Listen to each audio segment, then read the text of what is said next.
আসসালামু আলাইকুম প্রিয় দর্শক সকলকে স্বাগত জানাই শরণার্থী আপডেটের নতুন একটি ভিডিওতে। যারা দেখছেন এই ভিডিওটি বিভিন্ন দেশ থেকে, ভিডিওটি অবশ্যই শেয়ার করবেন যাতে করে অন্যরাও এই ইনফরমেশনটি জানতে পারে এবং সঠিক একটি ধারণা পায়।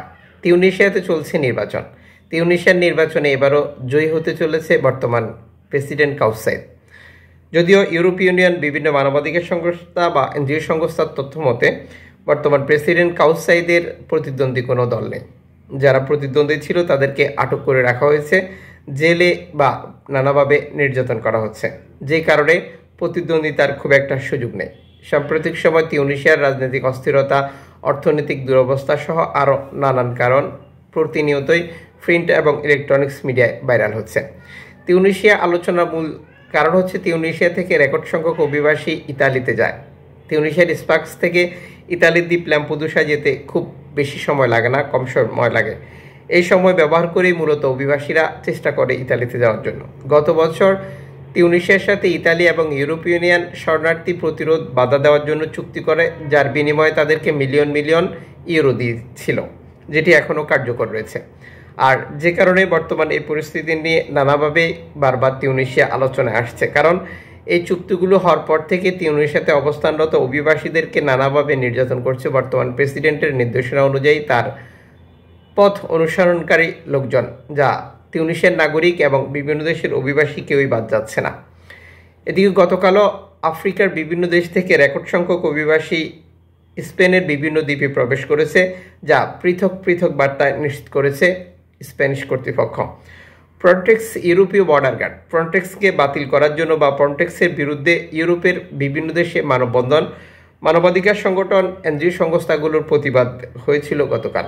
মূলত ফ্রন্টেক্সের বিরুদ্ধে অভিযোগ হচ্ছে তারা অভিবাসী গতিরোধ, অভিবাসী বন্ধ বা অভিবাসীদেরকে যে নির্যাতন চালিয়ে যাচ্ছে বিভিন্ন দেশ তাদেরকে সহযোগিতা করছে, অথচ ফ্রন্টেক্সের এটি কাজ নয়, যা ধারাবাহিকভাবে অব্যাহত রয়েছে। ইউরোপের বহু দেশও চায় ফ্রন্টেক্সের এই ধরনের কার্যক্রম বন্ধ করা উচিত।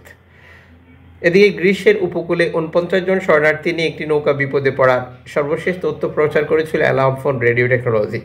অ্যালার্ম ফোন রেডিও টেকনোলজি সর্বশেষ আরও একটি বার্তায় নিশ্চিত করতে পারেনি যে অভিবাসীদের সর্বশেষ অবস্থান এবং তাদেরকে গ্রিক কোস্টগার্ড উদ্ধার করেছিল কিনা। এদিকে তিউনিসিয়ার উপকূল থেকে রেকর্ড সংখ্যক শরণার্থী আটকের তথ্য প্রকাশ করেছে তিউনিসিয়ান কোস্টগার্ড, যেখানে তিউনিসিয়া নাগরিক সহ বিভিন্ন জাতীয়তার অভিবাসী ছিল। তিউনিসিয়ার উপকূলে নৌকা আটক করা, নৌকা ডুবিয়ে দেওয়া, ইঞ্জিন চুরি করা সহ আরও নানান ঘটনার অভিযোগ পাওয়া যায় তিউনিসিয়ান কর্তৃপক্ষের বিরুদ্ধে, যা অব্যাহত রয়েছে চলতি বছরেও। এদিকে জার্মানিতে আশ্রয় আবেদন কমে যাওয়ার জন্য ইতালি সরকারকে ধন্যবাদ জানিয়েছে জার্মান কর্তৃপক্ষ। প্রসঙ্গত, রেকর্ড সংখ্যক অভিবাসীরা ইতালিতে প্রবেশ করে জার্মানিতে গিয়ে আশ্রয় আবেদন করে, যেটি চলতি বছরে কমে এসেছে, যার কারণ ইতালি সরকার নানাভাবে অভিবাসী তাদের দেশে প্রবেশের যে নিষেধাজ্ঞাগুলো বা যে কার্যক্রম পরিচালনা করছে তা অনেকটাই সফল হয়েছে, যার কারণেই বর্তমান চলতি বছরে অভিবাসী প্রবেশ অনেকটাই কমে এসেছে, যা ধারাবাহিকভাবে আপনারা দেখতে পাচ্ছেন।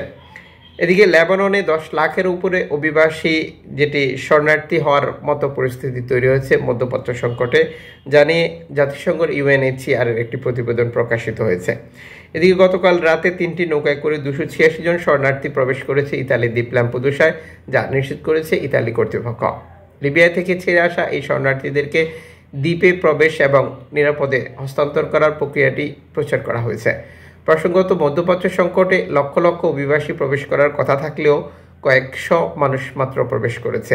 যদিও সামনের দিনগুলোতে কী অবস্থা অপেক্ষা করছে তার জন্য আমাদেরকে আরও ধৈর্য ধারণ করতে হবে। দর্শক, যুক্ত থাকুন ইউটিউবে এবং ফেসবুকে প্রতিদিনের শরণার্থী আপডেট প্রতিদিন দেখার জন্য।